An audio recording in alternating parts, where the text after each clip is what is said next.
Hi everyone, welcome back to another exciting and inspiring episode of On Location in Vancouver, brought to you with the support of Tell a Story Hive. I'm your host Zara Durrani, and joining me is Jaipaul Dhaliwal here, who is the founder of Vital Cryotherapy. I'm a big fan of the work that he's doing.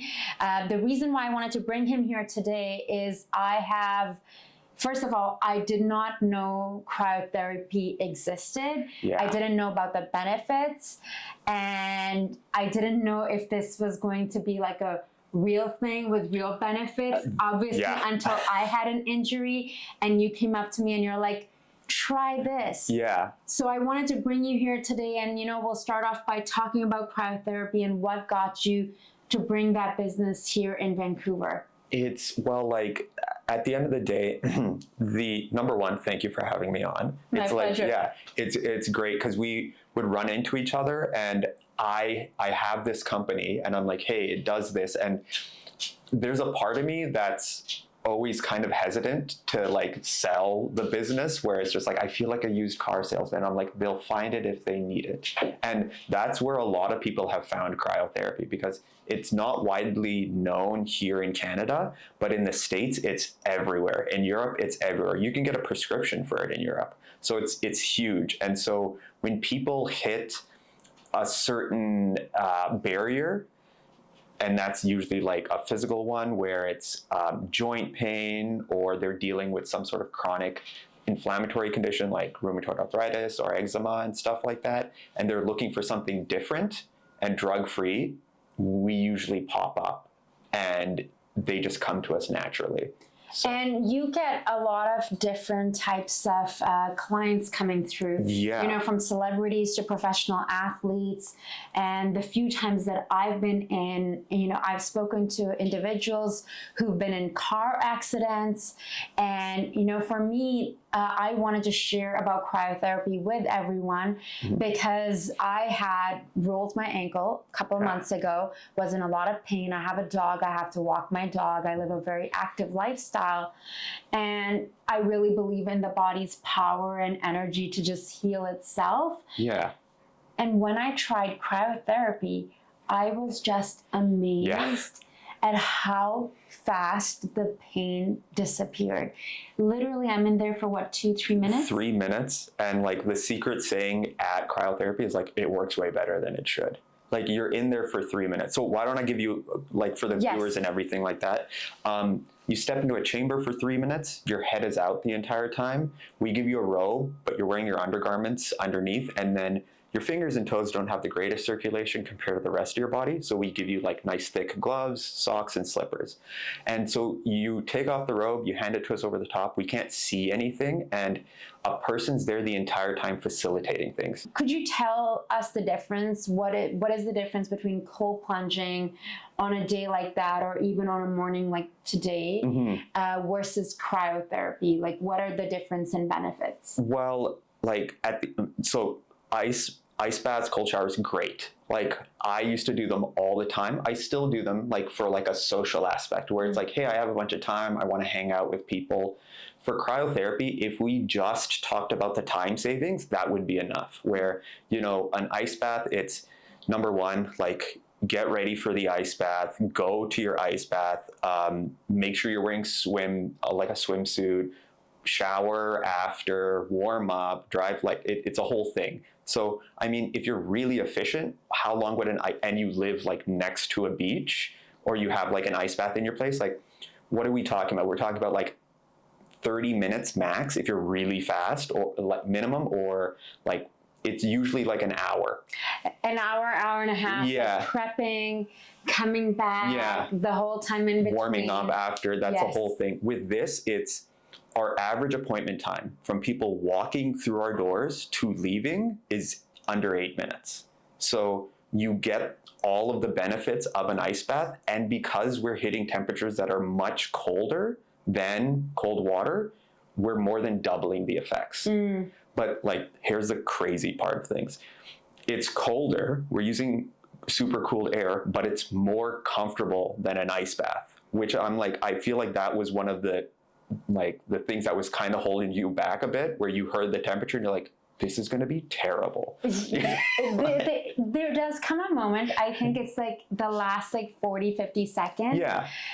However, it really helps, like you said, having someone there facilitating and guiding you through it. And the person reminded me, like, make sure you're breathing. And they said the reason why I'm talking to you, because when you're talking, you do have to breathe. Seriously, And for me, when I was doing the cold plunge, I think only once did I really like slow down. And I think the maximum that I've stayed in was like 6 minutes. Okay, like that's cold very plunge, good. a deep cove, and just really focusing, trying to breathe. But quite often when you're in fight and flight, you're not really breathing properly. Your system isn't really relaxed. That's a skill, and you have to keep that in mind. With this, we're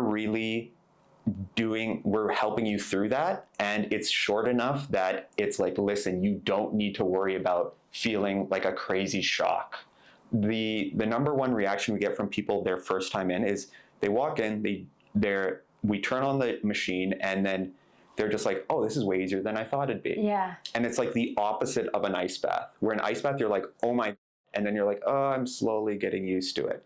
This one is like, oh, this is easy. And then it's like, and then like the last 30 to 40 seconds, your mind starts going like, it'd be cool to get out right now. And then it's like 30 seconds, you're like, okay. And then you're out. And then the nice thing about this too is you warm up immediately after. Yes. Like naturally. That's another big thing. Yeah. I wonder if that's the reason why the healing and the inflammation is reduced in the body, because your body, I mean, I will say I think it's like around the 2-minute mark, like before the last minute, it does go, what is the lowest that it goes? So it goes like negative 140 Celsius, which is like, it's not that bad, I swear. It sounds insane. It sounds insane because like, let's talk about like the coldest ice bath. Like it's never gonna get to negative 140. It's never like, if you have a babbling brook from like a mountain stream, you could maybe get to like -2. An ice bath, an average ice bath is gonna be in the positives. People think it's like, oh, it's below 0, but if it was, it'd be a solid block of ice. With this, we're hitting negative 140 Celsius. So yeah, there's a difference, and there's a reason that like this has been embraced so much in the States, so much in Europe, because at the end of the day, it's not about like a lifestyle or spa treatment. We're more about getting the results. The difference in my ankle was right away. I literally came out of the chamber and I'm not sure if you remember my foot, because I had rolled it backwards. It was so swollen, and after stepping into the cryo chamber. After stepping into the chamber and coming out, like you could just see the inflammation was less than half. And I'm like, I will tell people, I'm like, you're gonna feel really good. Take it easy. You're still healing. And I've learned that lesson personally just by doing it, because I got into this because I have a medical background, but I also did a lot of jiu-jitsu and MMA. And if you know anything about that martial art and those sports, it's very hard on the body. So like, if you have it, I've probably injured it. And so just through trial and error, I've done cryotherapy after getting like a big injury and just being like, you know what, feels great. Let's go back to training 100%. It's like, no. So you're like, hey, you've really cut your injury time down. You've really sped up the process, but you're still injured. You're still human.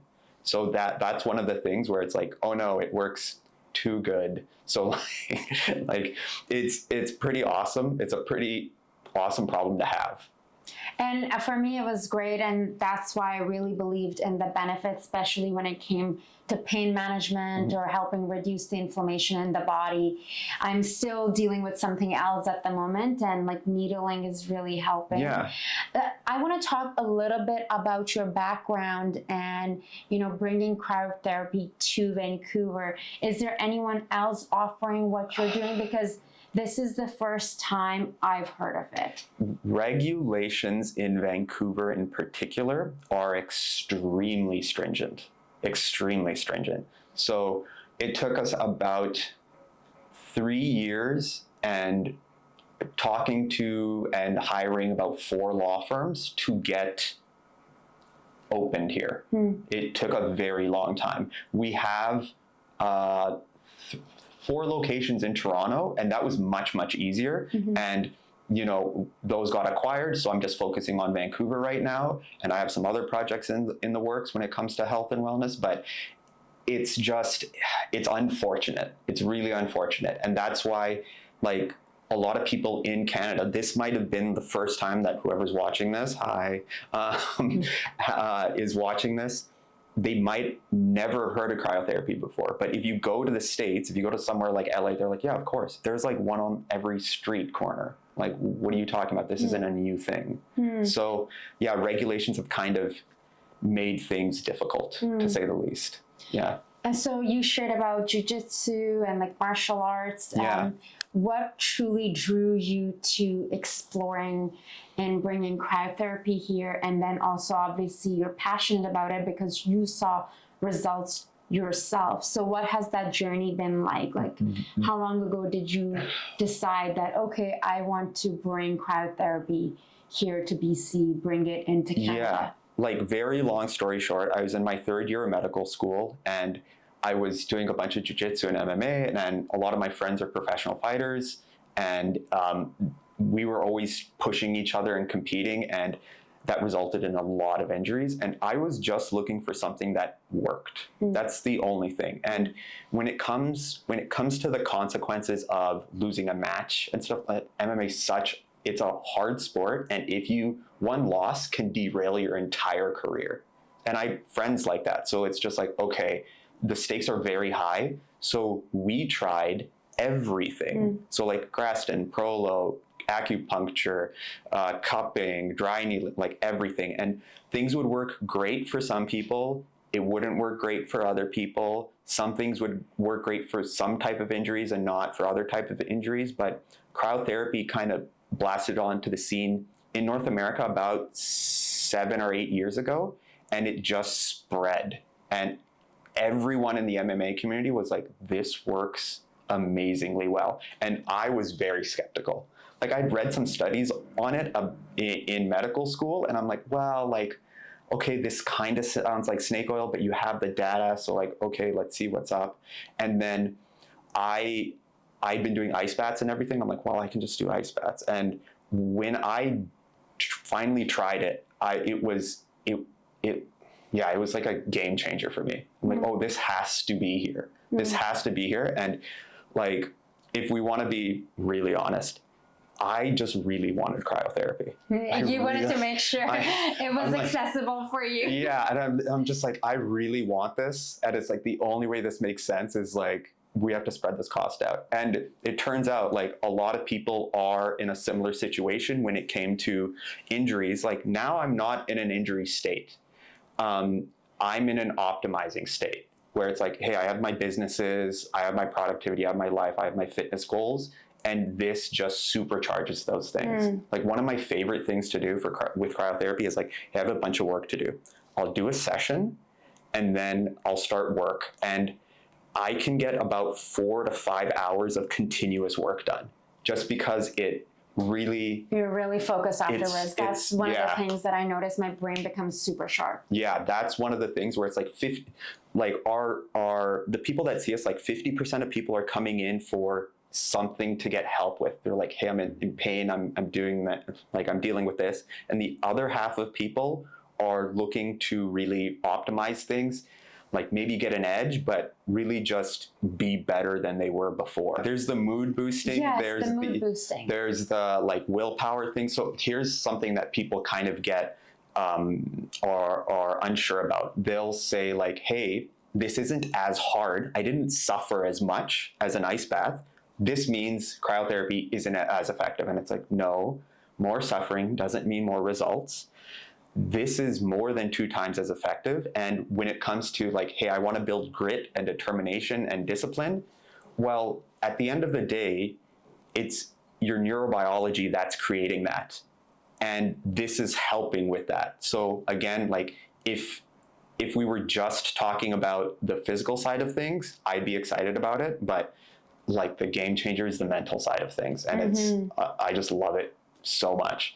I'm curious about the 3 minutes. It's 3 minutes, right? Like, can someone come in and say that, hey, I would like half the time, or I would like double the time? Like, where did you come up with with that exact specific time? We didn't come up with it. Okay. So like, that was my number one question, where I'm like, if 3 minutes is good, 9 minutes is even better. And it's like, no, it's just hypothermia. Yeah, no, well, not hypothermia. It's just really hard on the body. So like, imagine you'd never done push-ups before, and you're just like, okay, I'm gonna do 10 push-ups, and like, that's a great place to start. But if you said, hey, I've never done push-ups before, 100 push-ups are great, and it's like, well, no, you're gonna damage yourself. So cryotherapy, I've done, like, I'm the owner, I've experimented with things, and like, the longest I've been in there is 5.5 minutes, and I felt good. And then after that time, it was just like, I put too much stress on the body, and I'm like, oh, like, I don't feel great. So the global standard is 3 minutes. If you go see LeBron James protocol, or like Tony Robbins protocol, or Kim Kardashian's protocol, it's all 3 minutes. They're not pushing it to 4 or 5. And then the other thing about it is, if people are unsure, like they've never done ice baths before or cold showers, and they're just like, hey, I hate the cold, our facilitators are there. We know when to stop before you do. And again, like, I think we've never had anybody scream or like burst into tears or anything like that. Like, it just doesn't really happen, because again, it's a very gradual thing. And yeah, we're seeing people that are like from 25 to 95. Yeah. How often can someone go? Like, if they're working on optimizing? That's a very hard question, because like, our answer to that is everybody's different, which is the most annoying answer to hear. But when you come in, you do your session, and then during the session, we're talking to you, we're finding out more. And then after the session, we do sit down with you and say like, okay, what are your goals? Okay, what's your lifestyle like? And we create a customized protocol for you. So, I mean, let's say you came in and, God forbid, you rolled your other ankle. And I know I have some background on you now. And so what I would say is like, hey, we're dealing with an acute event that just happened, and it's a big deal, and we want to speed up your recovery. Come in 3 days in a row, flush everything out, and then reassess. Where, you know, we have some people that come in once a week. We have some people that come in twice a week. We'll have people that stack it closer together because they want to like boost things all of a sudden. But again, it's really, what matters is you come in and do it. People are trying to optimize things before even doing it. I'm like, you're ahead of 99% of people if you just come in and do a session. And other than cryotherapy, you also offer red light therapy. Yeah, red light therapy is, you know, again, I come from a very like scientific background. I'm very skeptical about these things. I had heard about red light therapy 8 years ago, 9 years ago, and I'm like, what is this? Like, people aren't plants. We don't need like light. Well, what's going on here? And like, more studies came out, and I'm like, okay. And just like cryo, I'm like, studies don't really, like, those are great. Let's see the results. And what really convinced me was like dermatologists saying, hey, here's the exact benefits, which like the exact proven benefits of red light therapy is increased collagen production, and elastin. So it basically helps with like fine lines, wrinkles. If you have a scar, it'll help fade that, and then it helps even out things, like skin tone wise. I should have done it before before putting on my makeup. It doesn't, no, okay, so that's the thing, right? I'm like, oh, this is gonna be like cryotherapy for the skin. No, it's, you won't do a red light session and be like, oh, I have perfect skin now, perfect. Like, I can just walk out. It's a practice. And that's why we have, like, it does take 10 to 20 minutes. And we do have a thing where it's like, okay, how do people maximize this? And you can get red light masks at home. You can get the panels, and I just did all the legwork for everybody, where I'm like, okay, let's go in, let's deep dive every single one of these companies, and let's look for the best, most powerful tech. And I've done red light therapy before in Hawaii, and I've done it at another clinic here downtown. And coming to yours, it was very strong, and I was actually sweating. Yeah. And I think I texted you about that, and I did notice the difference in the best way, in the intensity. Yeah, you like feel toasty. Like it's crazy because you're standing in front of a panel and you can touch the panel and like, this is room temperature. There's nothing here, but it's heating you up. I felt like sauna. Yeah, we're hitting like most red light out there, they shoot out 2 wavelengths. This is shooting out 4 wavelengths. If we want to talk about the exact nanometers, I can talk about that, but let's not bore people with that. And the output is the highest we could find. And so again, it's just like, hey, if you're going to do it, I want it to be efficient and I want people to see results as quickly as possible. And again, red light takes time, but I would like to cut that time down as fast as possible. Again, I'm thinking about our clients. I'm also thinking about myself, where I'm just like, listen, I want the best thing out there. And this is proven to work, so let's do it. Well, thank you so much, Jay. Yeah. I'm so glad we did this. I know, it's so great. And thank you all for watching. We had with us today Jaipaul Dhaliwal, who is the founder of Vital Cryotherapy in downtown Vancouver on Richards and Drake. And Vital Cryotherapy along with some red light therapy, so you can get lots of benefits in one session. I hope you found this informative and helpful. If you did, I'd appreciate if you get in touch and let us know. Until next time, I'm your host Zara Durrani, and you're watching On Location in Vancouver, brought to you with the support of TELUS Story Hive.